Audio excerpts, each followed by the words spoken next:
All right, everybody. Welcome to USfanTV. I am Chris. Joining me as regularly is TJ. What is up, TJ? Chris, a 2-0 win. No referee controversy mattered. They're undefeated in 14, 12-0-2. Life could be a whole lot different feeling than we had after the Canada game. How are you feeling, Chris? A lot better than I was. I managed to not get too upset about the officiating in the first half because I still felt like we were going to win and still would take control of the game. I mean, like I did, as you know, as perhaps people who follow us know, I did a bit with Simon Preston from Reggae Boys Commentary the other day, and we were talking about the game, kind of what we thought of it, what our predictions were, what we thought would happen. And like all the comments from Jamaican fans were like, "Oh, we're gonna get killed! Like it's over, guys. Just pack it in. We'll see it in 4 years if we can qualify then." So I still felt like we had I don't know that it would work out for us. I know we joked on text that like what was he going to take, like a Zardes ball off his face or his ass or something Yeah, score, it was hang on, I'll go back and catch that because I thought it was a standard exchange for us, and it was that is fair. Men in Blazers had said this game is falling into a familiar rhythm, one that ends with the ball blasted off Jassie's face in the name of glory. Now, realistically, at halftime, that felt honestly where things were going. It did a little bit. I mean, yeah, going into halftime, yeah, you really had to think it was going to be something, I don't know, outlandish, outrageous. It was just crazy. It was 0-0. Jamaica's low block was causing issues. The referee had missed two denying obvious goal scoring opportunities. And anybody who's listened to the shows knows I will be the first one usually to defend the referee because it isn't that easy of a job. He missed twice. However, a referee apologist. I usually am because that's one of the many things that I do in my spare time, such that it is. But however, my question then becomes, and Berhalter touched on it in his halftime interview, they now have two of their backs on yellow cards. Did that play a part at any point in the game? Do you hesitate before you make those challenges, knowing you're sitting on one? I don't think they do. I wonder. I think it probably makes a difference for other countries. I think under their circumstances, I don't think they would care one way or the other. I mean, ultimately, they've got they're kind of up against the wall in terms of any chance to qualify. Sure. Even going into tonight, I would say this isn't necessarily the last nail in the coffin, but there are an awful lot of nails in the coffin. They're in more than just a bit of trouble, and so I would guess that they're not going to worry that much. I'm on a yellow card, so we'll worry about that in the next game. That matters tomorrow. Today, it matters that we try to get a result here. Well, no, my point being is, do you shy away from the full speed you might play otherwise, sitting on a yellow, worrying about a second one in the same match? Because you got to remember, I'm saying maybe other players do. I'm saying under the circumstances, I don't think Jamaica does or did. I don't think they would, because ultimately this game means too much. They don't have to worry about, do I get a red card and I have to sit out next game. They're worried about, can I stop a goal from going in now? Well, because every game now is effectively the last game for them. So you're right. I'm sure you're right, because Lord knows they tried it twice to get themselves taken out of the game. But the Grenadian, would that be the right term? I think so. But 31-year-old first CONCACAF qualifier or first CONCACAF game? Aren't Grenadans Americans actually? Right. We can look that one up. Somebody will Or is that put just that in the chat. is that just Guam? Maybe that's just Guam. But point being, his first qualifier, 31 years old. Yeah, I think he played on the side of caution. You know, I can understand the first call because, yeah, it's 30 seconds in, 31, 33, whatever the hell it was. Yeah, whatever, yeah. Yeah, I understand that wanting to give a red card right there because it is changing the outcome of the rest of the game. I mean, it's effectively changing the entire game straight off the bat from kickoff. So I get it. I get not wanting to do it there. The second one that happens, I'm sorry, I think you have to give it. Like, by rule, if you're going to call a foul, it's a red card. Both of them are. But at least, like I said, I can understand the first one because the game had just started. The second one, now, see, I understood the second one. There's just no excuse. I understood the second one more than the first one because he got the the ball? One, close.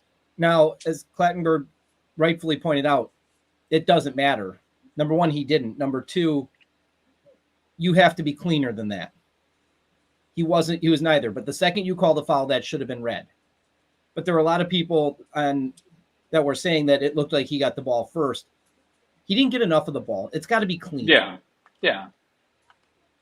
And so, I mean, realistically, you're up two. You could be up two men, and then there was one that. Now, Wall pointed out there was two yellow, should have been two reds, and this was earlier in the first half. Now, I thought there was one where a hand came back, and I want to say caught McKinney in the face. Yeah, as he was trying to break away. I've seen that given for red before. But like not his best half. But I guess if you're going to err, you err on the side of caution. I guess I'm probably more angry not at the referee.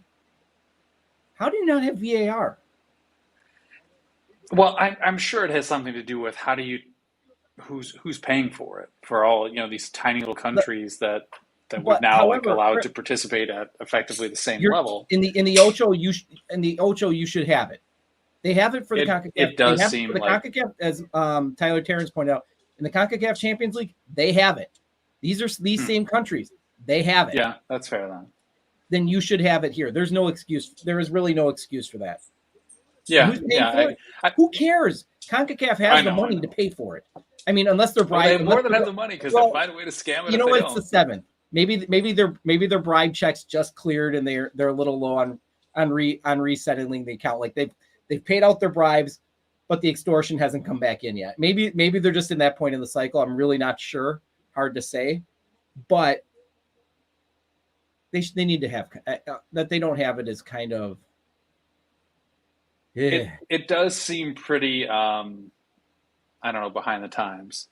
Thanks, Ace, for calling out the Grenadians its own country. I was just remembering the U.S. invasion, and I couldn't remember if we stayed and took over then, or if we walked away afterwards. So let's stick with the first half. I mean, we'll get to the second half, and that'll be a lot happier time. I was in a little bit of interaction with Phil Bakke, who runs Hardcore Football Pod. He's one of the co-hosts, and he was saying the U.S. created 2 chances in the first half. Jamaica had 3. What's going on? This is a problem. Now, I'm sitting there. The first half I watched, that may be the case, but they possessed. Did they lack? For sure. Yeah. Did they lack creativity in the final third? Maybe, maybe not. Maybe it's just that hard to get through the low block Jamaica was playing. Last I checked, Jamaica is not the 8th. The record is telling otherwise, but going in, you did not think Jamaica was the worst team in the final 8. They can defend. Oh, they can play. They are routinely a challenge for the U.S. And some of that is that, we don't have a great record of playing to our strengths against a lot of CONCACAF or maybe the world. But they do have a history of playing well against the U.S. Even in games in which we still win, they at least make it a lot harder than maybe you would have expected it to. I was surprised at how effective they were, considering the number of injuries or just guys they didn't have tonight. They were missing a lot of their stars, and yet it was kind of working out. Now some of that is that the physicality was allowed by the referee. Yeah, but I guess But the that one doesn't thing explain all of the, no, that but the they one had thing, more chances. Yeah. but the thing is when you're playing such a low block, and the way you counter the low block is you keep throwing numbers at it. You had deaths coming out of the back routinely, and eventually you're going to get stuck with numbers in the wrong. You're going to get stuck with numbers stuck too high. That seemed to be how they got into it. A little bit lucky to be 0-0 at halftime with the header that Jamaica had late off the short, the near post corner. But by and large, it's a qualifier. These games aren't as easy as you expect. You're missing realistically. Realistically, you're missing your two top players or two of your three top players in Gio Reyna and Christian Pulisic. Yeah. And I saw a lot of criticism going into the game. Why do you have Areola out there to start? Where was Way? And you were one of them. And I'm going to sit there and say, look how effective. It's because Areola plays more defense. Well, that's the first part. The second part is if this game's close, and you bring Way on in the 65th, 70 minute, look how gassed they were trying to chase him around. It was the same. It was the same as when they went down to what was it? Was it Honduras? Right when they went down to Honduras when they brought Aronson and Pepe on in the second half. Yeah, or Pepe was on the whole game. Pepe started that game, but they brought Aronson on. When you're gassed, it's hard to chase. They were forced to defend so much. That's an asset. That's a weapon. And you can flip that either way with Aronson and Wade. You could bring either one of them on, and that's going to create problems. I will say, can we, to wrap up the first half? So it's 0-0. You felt like it was a Zardes goal off of his face from a winner, but did you ever feel like the game was really in question? No. And I like I said, I think that's why I didn't really get upset, as I normally would have for those calls. And then my next question is, out of this, can we stop with the Berhalter stuff? Can we stop? Is there what more 12-0? At this point, he's proven himself. I don't know how you can call for his head now. Because they tied Canada. Look, I'm not saying there weren't questions. I said in advance, like when I was talking to Simon the other day, that I had some concerns because he said that he wanted us playing more aggressively in this series of 3 games here. And my concern with that is it's hard to change your style of play. If we go from a team that doesn't necessarily always hold a lot of possession and isn't a great possessing team and a great, attacking team, and we suddenly want to change that style, can we do it? It's hard to change like your just kind of your team's persona and be just a different team. It's also hard to change under the circumstances of a national team where you're only together for certain amounts of time. You don't have a lot of time to practice at that new style. One of the concerns all along with Greg is he trying to implement too much of a new style in a team that he only sees every few months? In that regard, I suppose what this octagonal has done is give him more consistent time with the team. Well, I guess on the octagonal on top of the Gold Cup this summer, he's had a lot of time to sort of implement or instruct guys on this new style. But I was still a little worried that but are they playing changing it up just for these games would be too much. Are they playing the new style? Are they playing this build up out of the? I feel like they've taken in my opinion, what Greg has done is he's taken elements of what he wanted to implement and really just adopted the style to the players he has available. Maybe, yeah. They're playing closer to what the US traditionally plays. direct, try and beat you at speed, not a whole ton of creativity. They're gonna look to, and I feel like, but it is a lot more it is that this side is capable of a lot more technical. So you see it in spells. You see the creativity coming out of the back with players like Dest getting forward. That's more of an unusual thing than what we're used to seeing. So to me, it's like Berhalter figured out I can't implement a full Barcelona type system here. I've got to get a high, because number one, you've said it doesn't work in CONCACAF. It just doesn't. Yeah. Number two, I don't have enough time with these players to do it. So he found it seems like he's almost made a hybrid out of his system. Maybe. I mean, that would be what a good coach does. I do think there's something to be said for him getting the most out of the players and sort of allowing them to play in the styles that maybe they're most comfortable with. Now, that's not always, because we have the long running issue with Tyler Adams, but overall, But where was Tyler Adams tonight? Oh, in kind of his proper spot, and he has been recently. So I'm still unsure if the attempts to play him a right back were more of a trying to find a solution to kind of the backs at the time than it was maybe thinking he belongs there. Or was it a case or was it a case of he had such a glut of midfielders, he wanted to get him on the field? Again, look who they had in midfield tonight with McKinney, Musa, and Adams, and you're still missing Gio Reyna and Christian Pulisic. Mm-hmm. Yeah. Come on.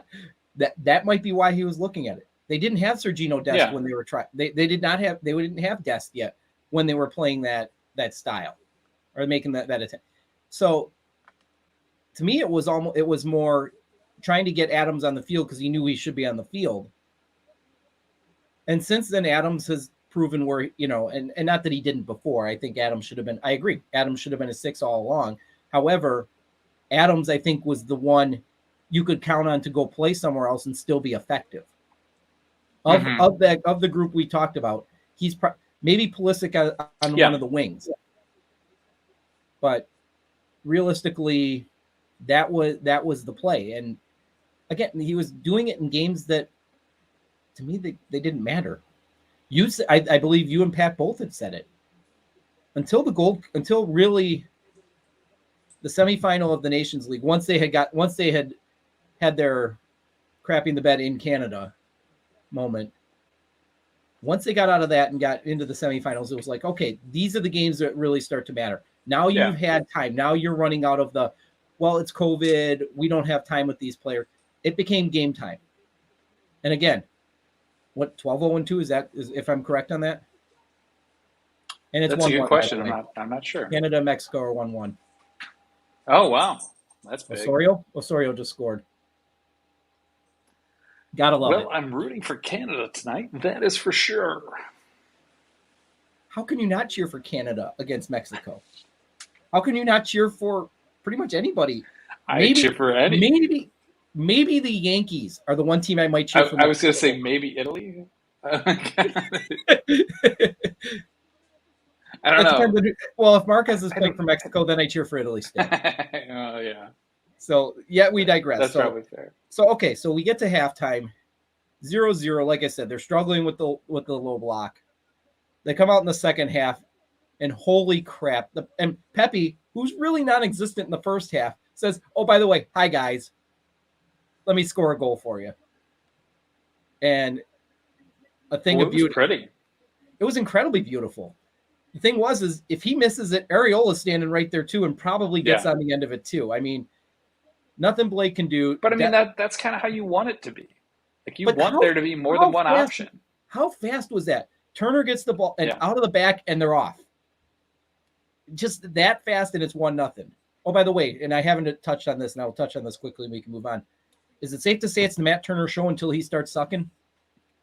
I don't see any way he loses his job now. Like, how could you stop him now? Because the problem always it's sort of like um, the the kind of starting pitcher conundrum. The thing Mhm. of if you take him out too soon, do you bruise his ego, and then he's not as good if you need him again? Or maybe you just say it's the Casey Keller Brad Friedel conundrum. It, I, If you don't commit to one, do you end up hurting them both, which ultimately just hurts your team? So I do think, yeah, he stays. I mean, well, there's also just the fact of, he's and maybe playing. I should have finished my first point, but I was going to say he's playing. Yeah. Like Zach Steffen may be the guy that everybody wants him to be, but he's not really playing. No, like, unless you count the Carabao Cup, and Carabao Cup. that's why I teed up. And Horvath hasn't Yeah, gotten we should see a Horvath hasn't tat gotten here for it. minutes. I know Horvath didn't even come into camp this time, did he? No, it's It's who Sean was Johnson again, isn't third? it? Yeah. So, I mean, realistically, it's the Matt Turner show, and we talked about it in the last cycle. I think we all were in agreement. It should be his turn unless Steffen starts playing. Steffen's not. When Yeah. Steffen got the number one job, he was on loan. He was playing. Since he's been back at City full time, he's getting spot time at best. Sorry. He's a backup keeper at City, like they don't use him. And you got Matt Turner with the playing on what? They're going to be the Supporter Shield winner in MLS, playing for Bruce Arena, who might know a thing or two about CONCACAF Wars and probably has had a few conversations here and there. Yeah, it's the Matt Turner show. So 1-0. And let's go back to the game though. 1-0. Did you think Jamaica was after about 3 minutes? Did you think Jamaica really was getting back in the game? No. I mean, And, look, and I say the their 3 biggest minutes because offensive weapons basically were all missing. Their biggest defensive weapons were missing or sure. was missing. No, I didn't think they were getting back in. I didn't know if it would go as 1-0, if it would turn into a rout. I didn't know if they would do something like maybe finally get a red card and then it turns into a rout just because of numbers. But the second goal was pretty too. I mean, in both cases, they were goals that we could have scored against anyone, basically. Right. It was kind of textbook stuff. Like it was a very quick movement through the midfield. It was a very good run to get a ball. There was a good cross. There was a lot of stuff that went on that will cut you through basically any defense anywhere. That's the stuff we got to do if we want to, walk through qualifying and we want to, win a group or something in the World Cup. Yeah, man. I mean, so not to get too far ahead of anything. Just saying that. No, those were really Chris, done. you're right. Well done. You've got to be able to. Those goals have to be scored when you get those chances if you want to do damage in games that matter. And oh crap, Bozo's on. I was wondering if you'd caught on. I was actually going to ask if that's who Sport Cup was. I was like, it's got to be Bozo. That's Bozo. Right? I couldn't. I was going to do it in chat, but I can't. I can't sign into chat on my computer here because it's not Chris, bringing up my Chris, password. we know the answer. Chris versus technology. Technology will always win. I don't remember the password, and I don't have it. Like I have it written down, but it's in my phone, which I'm now using to shoot this, so I can't go look at it. Yeah. So it's just that in the computer. So it's about 63 minutes in. I think as everything I think Greg tonight, Triple G did tonight was good.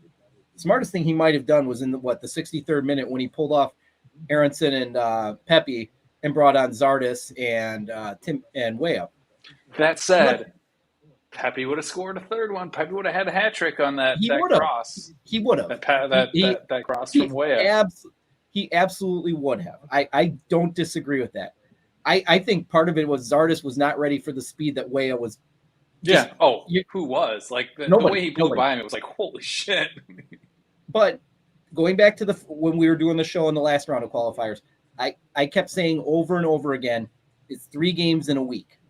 You have to you have to play the long game. Yeah. So that was why, to me, when it was Aronson and Ariola starting and not Weah and whoever else everybody wanted, I'm like, I'm not concerned about this. Well done on the joke there, Bozio. Oh yeah, little Spaceballs. Nice setup. Yeah, absolutely. So, yeah, is it Matt Hoppy? Is it Hoppy? Is that pronounced, or is it Hope? Yeah. Hoppy. Yeah. There's only one hope for the U.S. And I can't say it. And there'll be no more jokes of that on air. Less Zardes, more hot. You know what, though? In this game, again, you're up 2-0. No, Zardes get was it here. the play. Zardes absolutely was the play. Yeah, I get it. You didn't need you didn't need more goals. Zardes isn't going to hurt you, and you didn't need to put more balls away. So I get it. I didn't see Weah come on at first. No, which is no kidding. Like I think because I was sending the tweet to like say where's Weah, I didn't notice Weah came on. So it was like I sent it like 10 seconds later. I said, never mind. So yeah, anyone who's watching me Weah watch with me, that was why I sent it. And then I was like, oh shit, he's right there. And of course, I'm not going to miss that one. The second one was already out by the time you said something. But, I know. That was half the fun of the game, though. Was like my feeling about him, because I had thought, at this point, do we need him? We probably don't. But the big thing would be you send him out just to get some minutes because it's been a while since he's played for the U.S. So that's why I thought, it would be a good idea to get him out there just to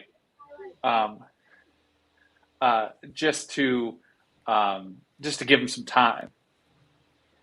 But yeah, I can see where you got to conserve some guys because you're playing away in just 3 days, whatever. The weekend. It's on the weekend again, yeah. Sunday, right?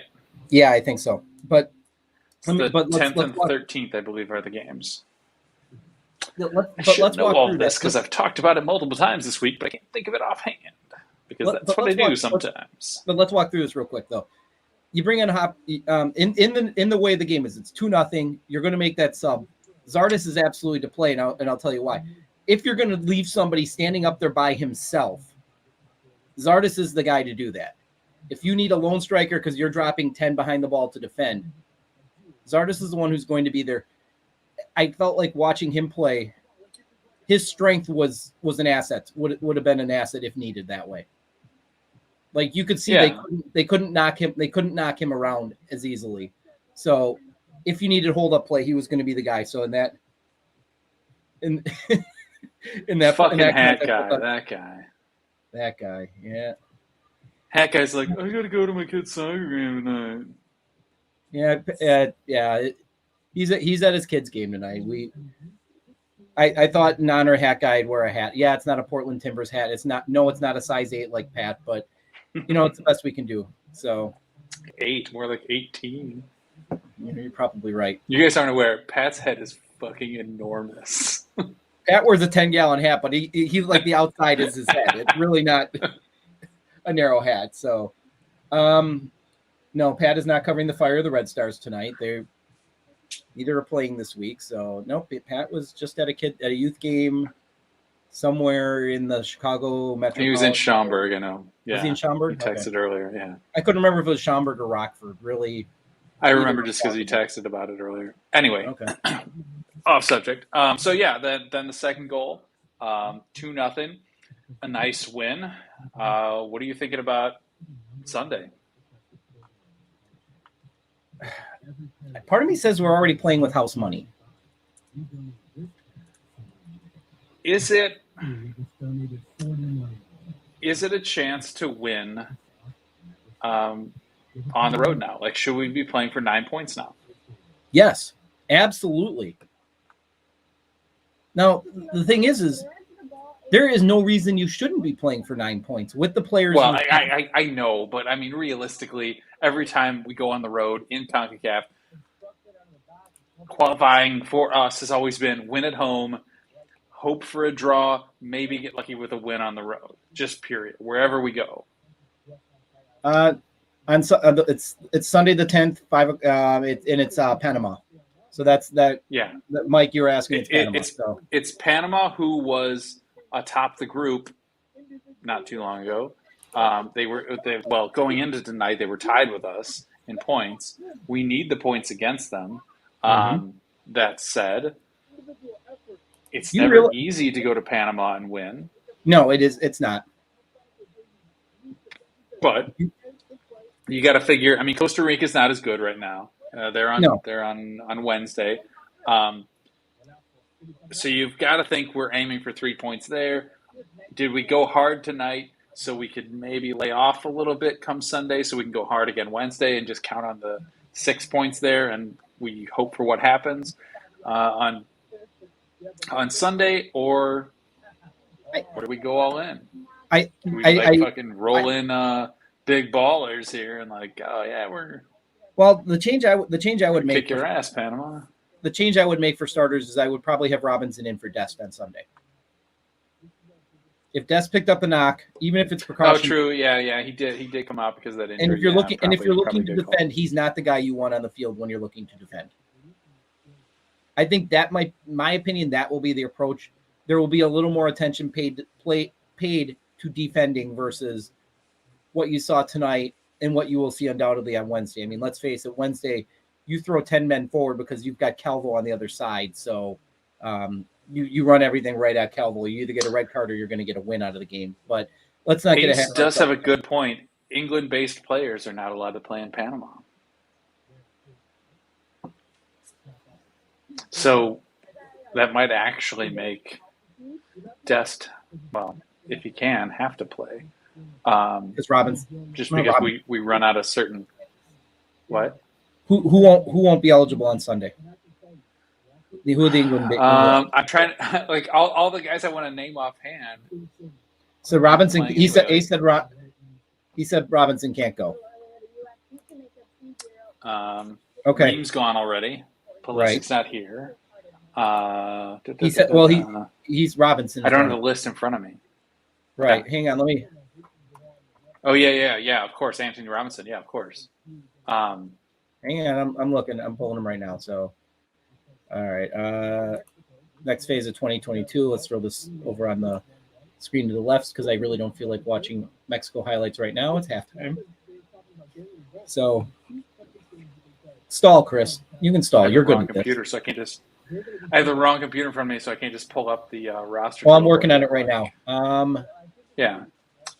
So anyway, yeah, I think that that could change. That will change things as well. It does then perhaps call into question. Maybe you should have held off, say Weah or something. But I don't know. My stance still is he needed some minutes. It's been a while since he played for the U.S. You get him out there. It is Chris. It is just Ream, Stefan, and Robinson are the only three that are England based. Okay. On this call up. Ream's already out. Ream's already out.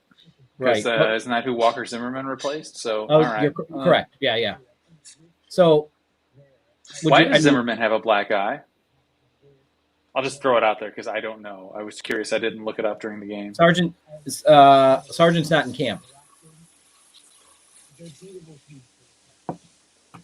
So I guess nobody knows. No, I didn't even catch that. So I guess what I'm thinking, do you play Miles Robinson on Sunday? Shaq Moore? DeAndre? I mean, I don't mind the defense if they played again. I guess I wouldn't mind most of it because it's not like they had to do a ton of stuff tonight. Mm-hmm. Dest probably had the most. Anthony Robinson as well, but we don't have to worry about him. So Dest probably was the most active of them. Yes, expected.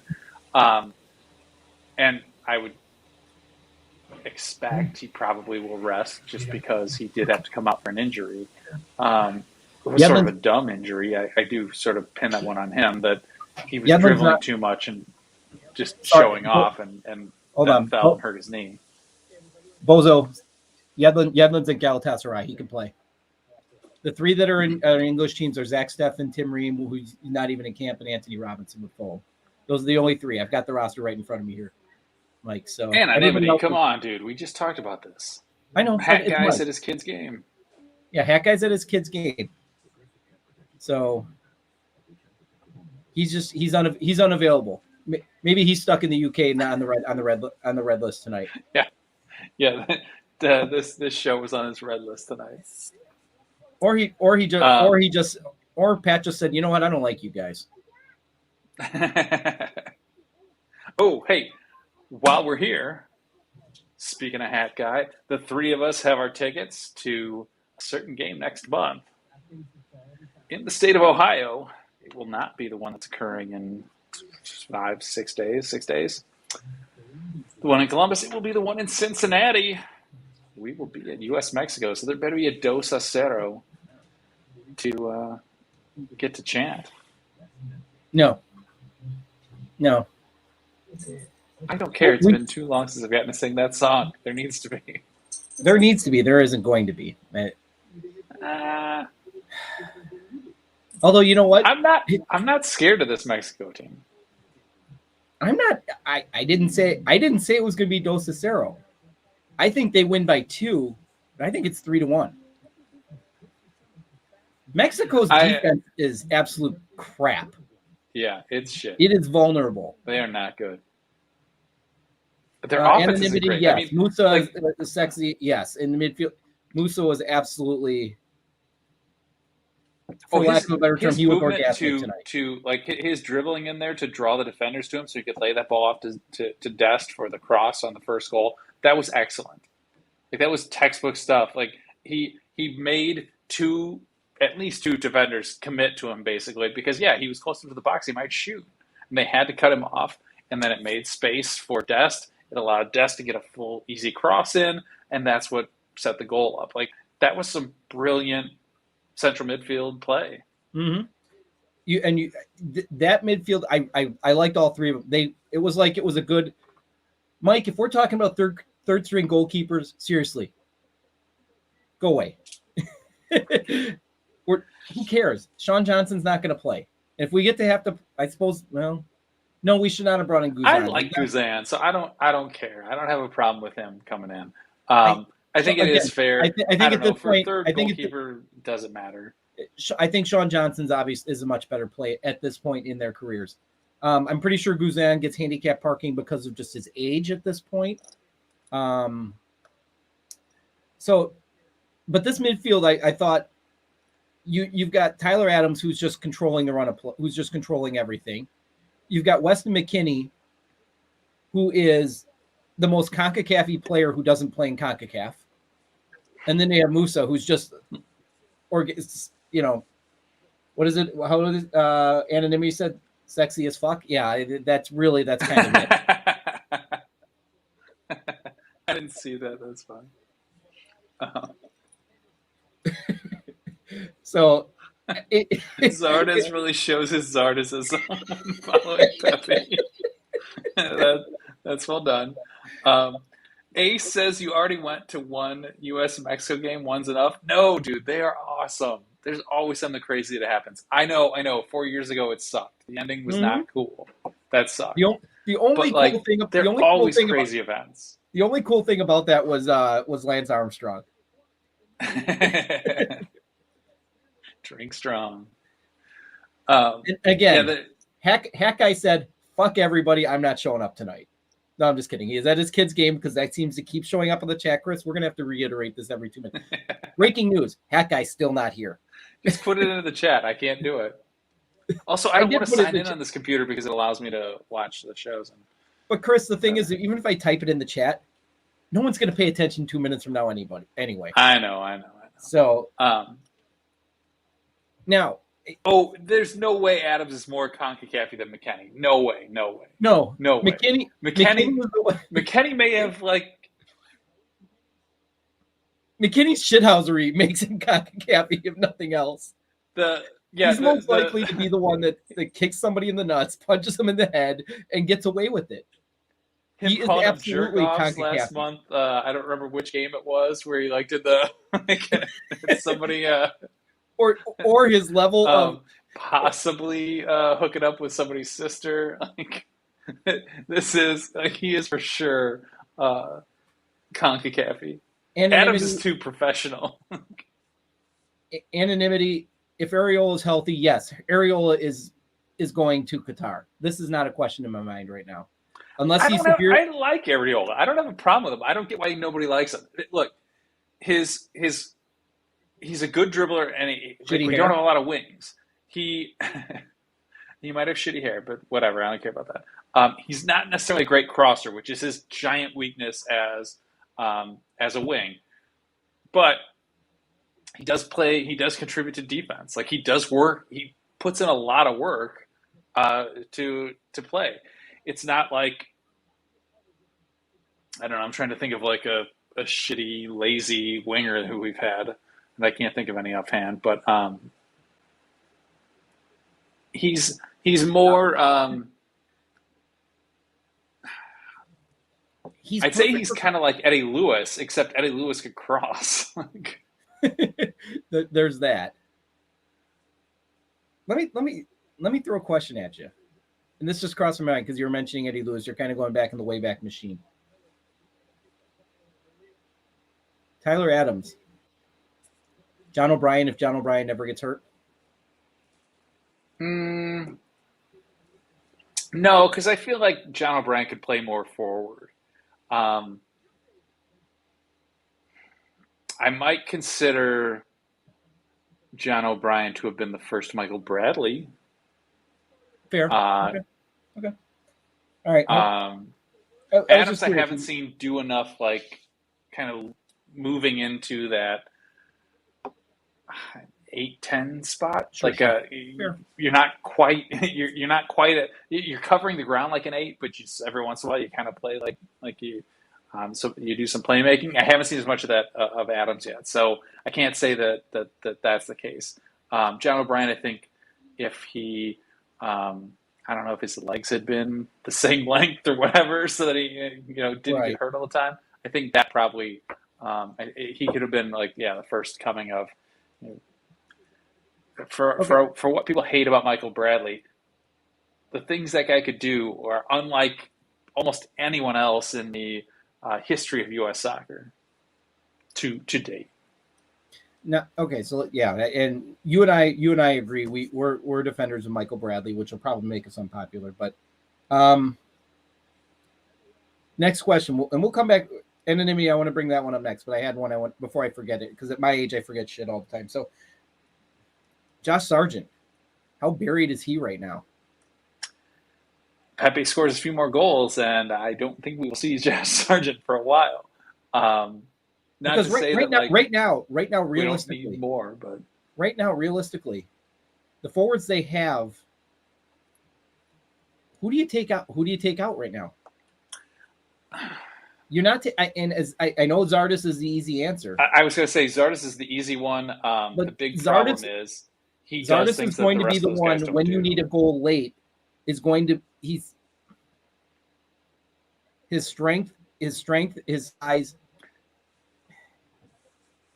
I'm looking at the list. To some extent, like it's the downfall of strikers going to England.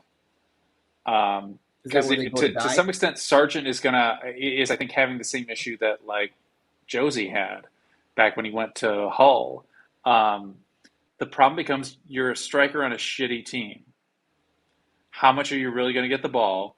And you don't do enough other stuff to like warrant I don't know finding another way to get you in there. So is it the best place to go? Like I don't know that a striker's best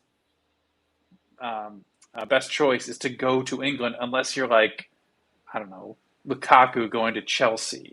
Like you're some big name going to a big team. Okay, sure, I get it because you're there to fit like the little the last little block they need in their puzzle. piece they need in their puzzle, whatever, you can fit that. These smaller, shittier teams need a lot more than just a guy who can, that cherry on top of the sundae. They need the rest of the sundae.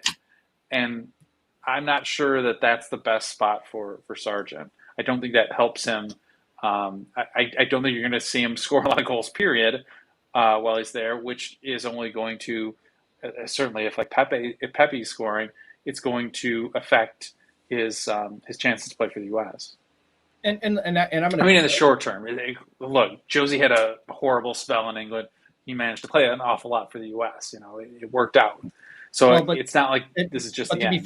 But to be fair, Pepe's the same age as Sargent. Pretty close, yeah. Yeah, I mean it's irrelevant. But I'm looking at the list here, the forwards that they brought into camp this time, and this again. Now I guess you would call Pulisic and Reyna midfielders, but Aronson, Areola, Hoppy, Pepe, Weah, Zardes.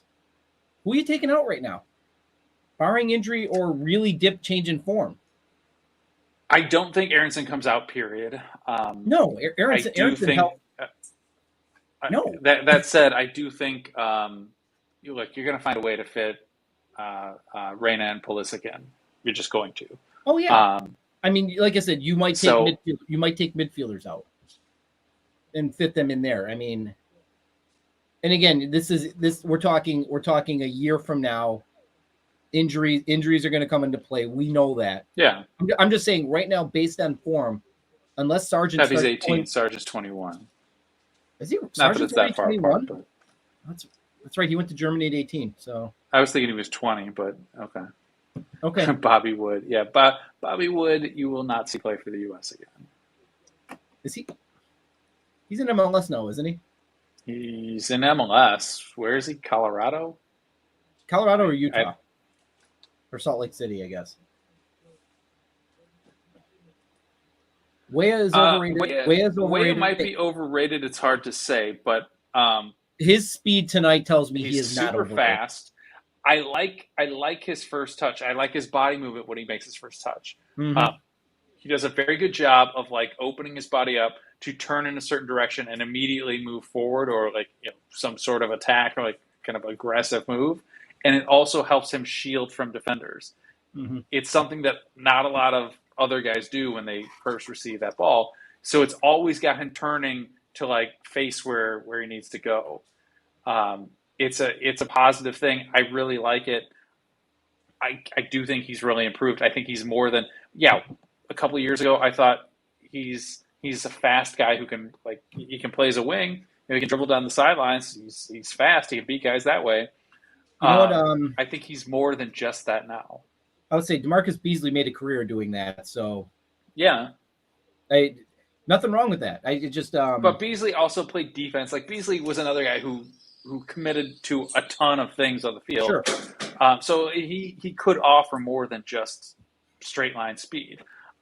Weah maybe doesn't have that defensive arrow in his quill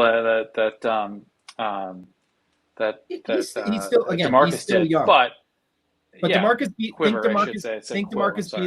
When you get to DeMarcus Beasley, when you think of who went to Korea, Japan, you didn't think of DeMarcus Beasley as somebody who got back and defended. Yeah, it's something you adapt over time, and that's why the fact that, like I said, we're sitting here and we're talking about the roster, though, and again, this was an easy win over Jamaica, who's used to not be this crappy. And you're looking at, and without Pulisic and Gio Reyna, Mix should get a look.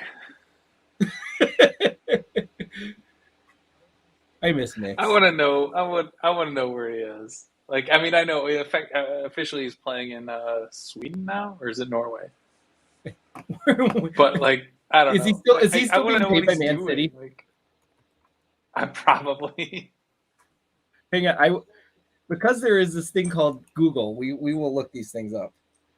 Dun, dun, dun. He is currently. He's no longer on loan. He is playing for Omonia. They're that is a amazing. team from I Cyprus, watch by them the all the way. time. Omonia. Oh, Cyprus! Wow. Omonia. He's in Jeez. Cyprus. Wow. Cyprus loves mix, and yeah, he went on loan 3 times somewhere in Scandinavia, and that must have when he was still being paid by Man City, and then last year he played for Denizlispor, which was Turkish. They are a Turkish TFF First League. No, I'm sorry, 20. They were relegated. You have mix get relegated. Mike, that's a good question. You have a computer in front of you. Google it. What is ammonia? Just Google it. So, and Mix is only 31. Holy crap! He came on pretty young, and then and he went away really young. Disappeared fairly young too. So here's my prediction question for you, Chris. All right. Does Josh Sargent make the trip to Qatar? As of right now, I say yes. He may be a third. Well, he may be a third striker, maybe even a fourth at this point. I think as of right now. Now that could change in a month. Like let Pepe score a couple goals, over these remaining games, and maybe a couple next month, and things are getting awfully tight. Where does Hoppy fit? Is he just a forward? Like, how do we characterize him then? So I don't know. My take is right now, yes, he's still going. He just isn't the guy who's really going to play a lot because you can't count him to score right now. No, and see, Chris, so he's on the bubble, but I still say he's on the plane. You think he's on the okay? See, and right now I would put him not on the plane because again, as we were talking about earlier, I don't know who you take off out of your forwards. Yeah. And again, based on the camp you have now, you still don't have Reyna or Christian Pulisic. Yeah. He doesn't take any of the ones who are listed, the 6 that are listed as forwards right now. He doesn't replace any of them. But like I said, even with this group now, you still have to bring in Pulisic and Reyna. And that's why I think I think Zardes is your third one. It's not going to – you will take Zardes over Sargent.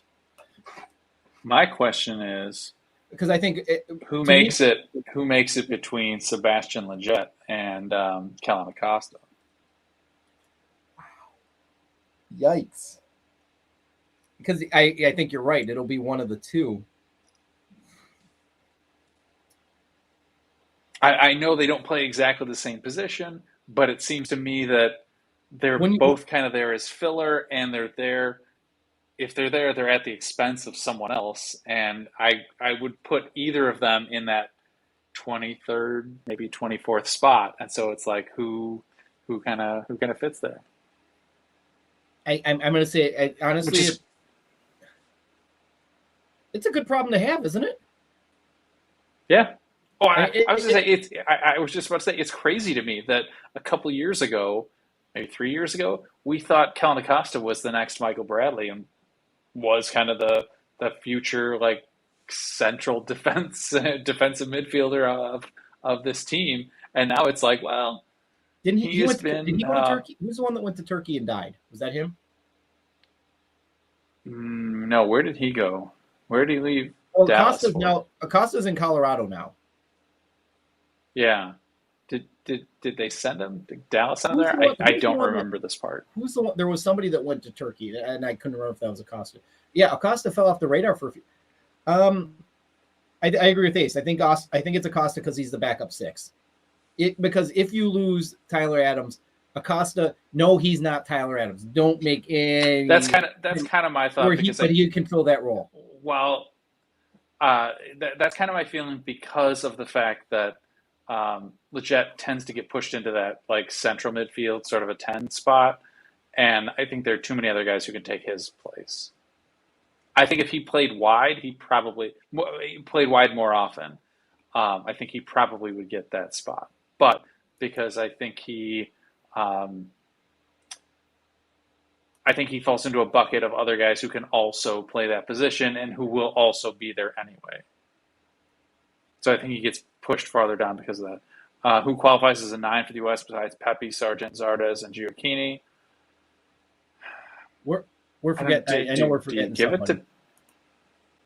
Are you willing to give it to Hoppy? That spot? I mean Daryl DK, but DK still out there. Yep. he's got a. I think he needs to move. I think he needs to move for good. Hang on, I'm doing a little work here. Sorry, bear with me for a second. But yeah, DK needs to move. Polster over Acosta, huh?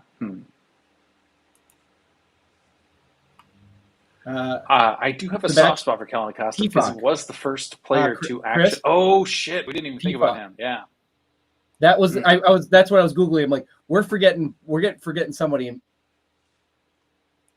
But DK and PFOC, I still put ahead of Josh Sargent at this point. I was just gonna say they might right now might be ahead of Sargent, which then probably does push him off the plane. PFOC isn't very good. Push him off the plane. PFOC isn't very good. No. Just no. And I'm not trying to bag on I'm not bagging on Sargent by any stretch of the imagination. If he finds form and starts scoring goals, great. But he's got to score goals on a bad team, and he's not going to. Yeah, I don't think England is the place for him, or at least not. I think maybe a championship team in England would be better for him. I'm not sure a crappy Premier League team is the right place for him as a striker because they're not going to score a lot of goals. And when they are, they're not going to be goals that like strikers can score, you know? Yeah. DK is Zardes with potential. Big, strong strikers who get in the.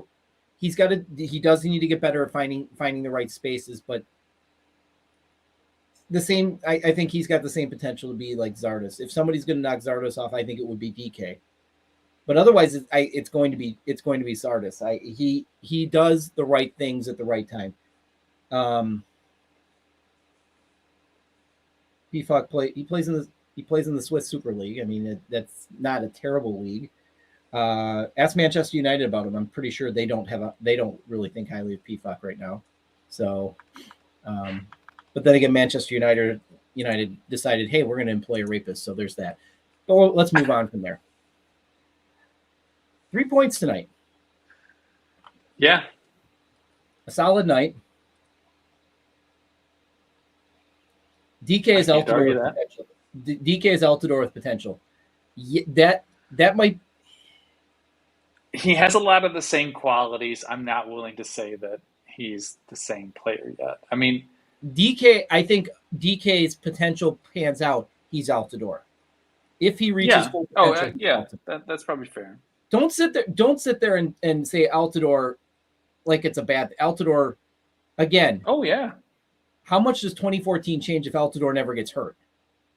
Altidore's club career wasn't always amazing. He was a pretty fucking good player for the U.S. You do need one guy that can hold up, and that to me is Jassy Zardes. Zardes is the one who does the best at hold up play. Got to remember, didn't he start as a 10 and then push forward into more of a 9 role when he went to Columbus? Giazzi? Yeah, he didn't start his career as a 9. Wasn't he more of a 10 when he was in LA? He did play farther back, but I can't say that it wasn't just another forward, say, played out to the out wide. I don't remember. He was a winger. Okay, thanks for the. But my point is, when he moves central, because he's also a winger, because he knows how to do hold up play, is what I'm saying. He knows that. Zardes is 29. Yeah, means he's 30 next year. Rondo was like 600 years old when he went to the World Cup. Hurt Gomez was 600 years old. When you can play, Altidore you in the can play. Netherlands was good. There have been a lot of players who in the Netherlands were good. I actually think that's probably a good place for guys like him. I've seen a few people say Anonymity. that. Hold on, I got to step. No point, no career MLS player should. This just in, the starting goalkeeper's Matt Turner. That's all he's played is MLS. He's on the plane. He's starting right now. Go away. Yeah. They just you've lost it right there. There you go.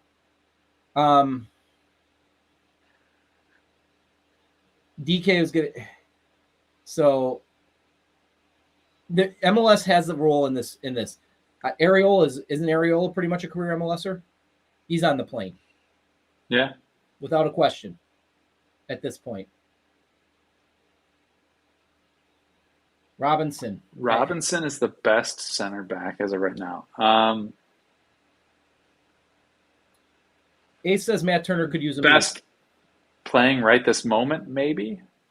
I'm still not willing to say that he's better than Brooks. Brooks didn't play particularly well in the last 3 games. That said, Brooks was crap. Legitimately, I love Brooks. Brooks was crap. I'm not disagreeing. I'm just saying he didn't play well in those 3 games. That doesn't mean that he's shit as a player, you know? No, exactly. Brooks was trash. And we're forgetting about Chris Richards. There is that. I am curious what happens with him. Let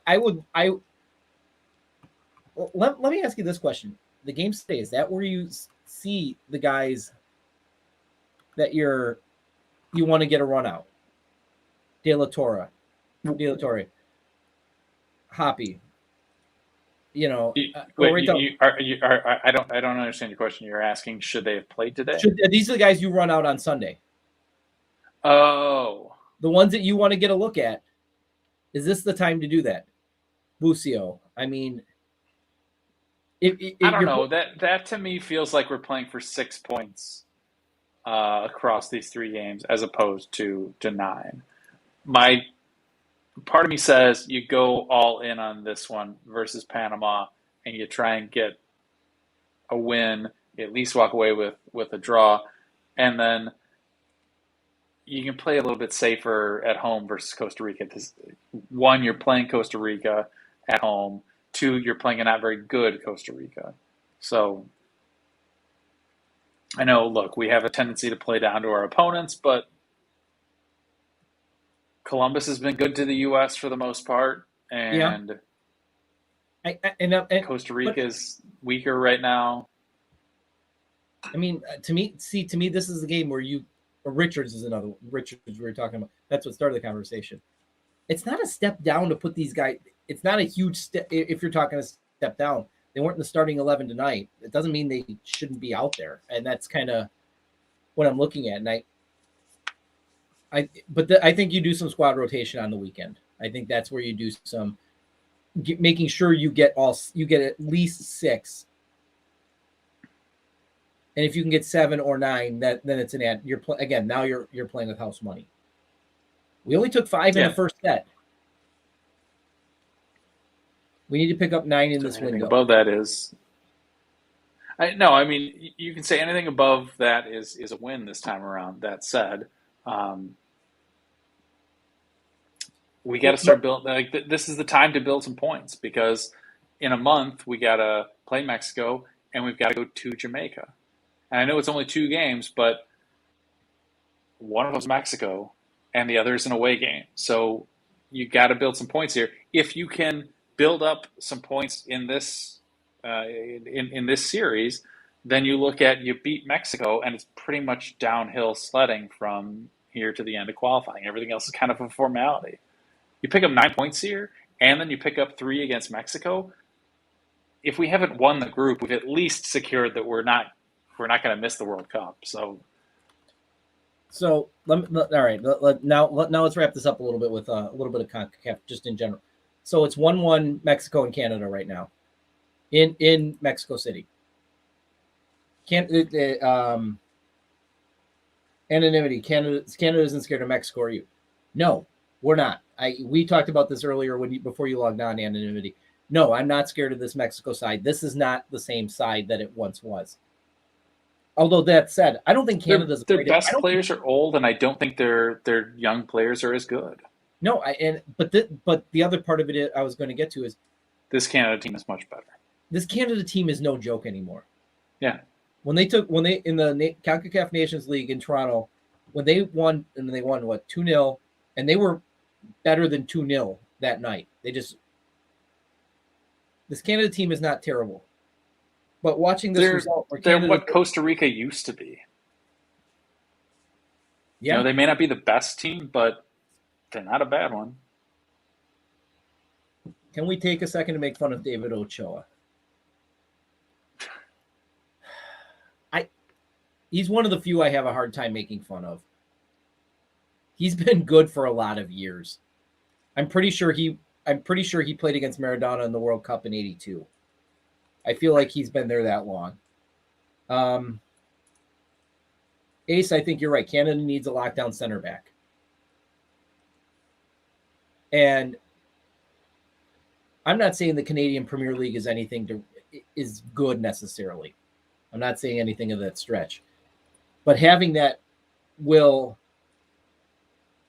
David Ochoa, not Memo Ochoa. Okay, thank you for the correction on that. But that said, that Canadian Premier I League, was wondering if that's what you meant too, but I was like, whatever. Yeah, no, let me finish my thought. Is having the Canadian Premier League will get them at a higher level. That will it'll make things better. So I think Canada is not going anywhere for a while. You know, these dual nationals that decide to go play for Mexico. Let me ask you a question, though, for David Ochoa. I don't think there are any of them that we truly wanted. What's that? They go where they need to go, and that's fine. But do you think part of it is they look at it and go, there's no room for me anytime soon? There isn't a position where you look at the United States and go, wow, there's going to be a spot for me in a year, 2 years. It's there.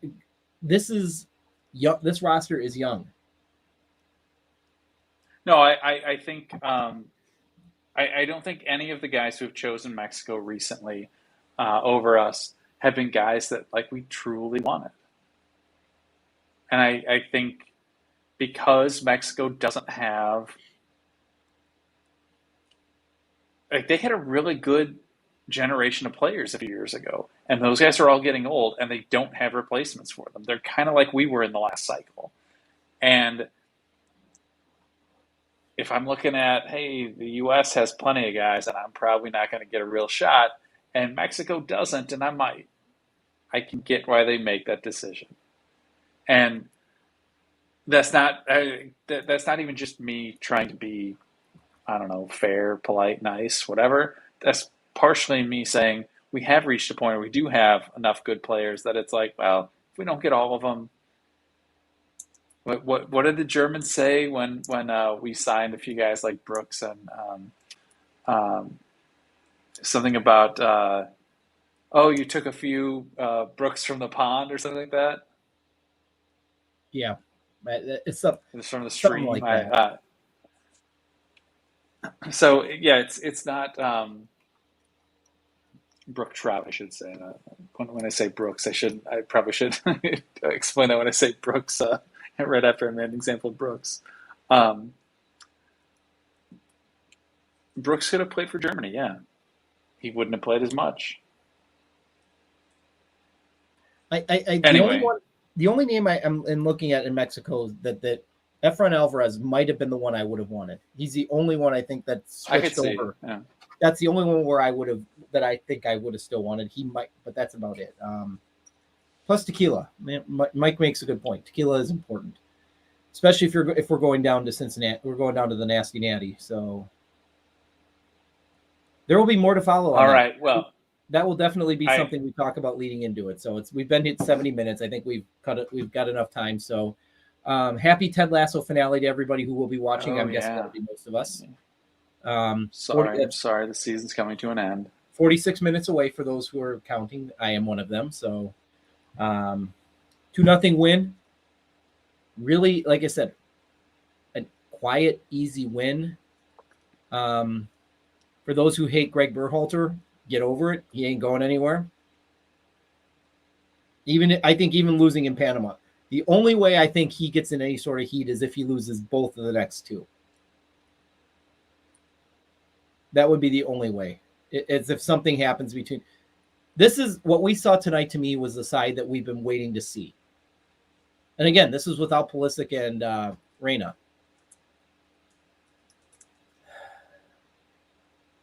Will we be on Sunday night, Chris? Yeah, I'm expecting it. I expect, and will we have Hat Guy back in a 10-gallon hat, which really is it's what full time hat. is the game on Sunday? I don't remember. All right, somebody tell us what time the game is Sunday, because I am not paying attention to it. I don't have it in front of me, so I don't. I don't either. Let me see if I can go backtrack on Google, the Google machine, and find it. Sorry, my skip matches. Let's see. If it's an afternoon game, we will be on later that night. We will not be on live right after the game. 7:45. It is nighttime. So nighttime. 7:45 Central, 8:45 Eastern on Sunday. See, to me it says 5. To me it says 5 o'clock. So, huh? 5. I don't know.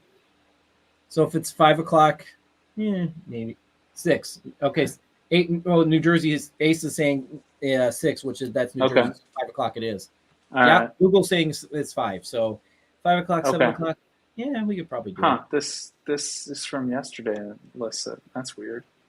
What do you think? What do you think the final was if we have Pulisic and Reyna? We'll take one final question. We'll kind of call it a night. Reyna, I think 2-0. I don't think anything changes. Yeah, I don't think it would change that much. I question if we had done that if Pepe would have started. Yeah. I don't know who would have started instead as kind of a striker, but if you're fitting 2 more guys into that lineup, I don't know where. Well, and that somebody's got to come out. I assume Areola is one of them, but I don't know beyond that. Right, but the other thing is the 3 in the midfield tonight were so good. I'm like, I think 2-0. I think 2-0 would have been the final one way or the other. I think it's a fair result without the red cards. I think that's a fair result. With the red cards, I think that's unfair. I think it would be 4 or 5-0. But I said, we got into talking about future, talking about all those things. This was an easy night. Very true. All right. So any last words? No. Hat Guy, return. Otherwise, I got to talk to Chris the whole time, and that never ends well. So on that note, I'm done. All right, everybody. All right, everybody. We are USfanTV. You can find us at USfanTV on Twitter.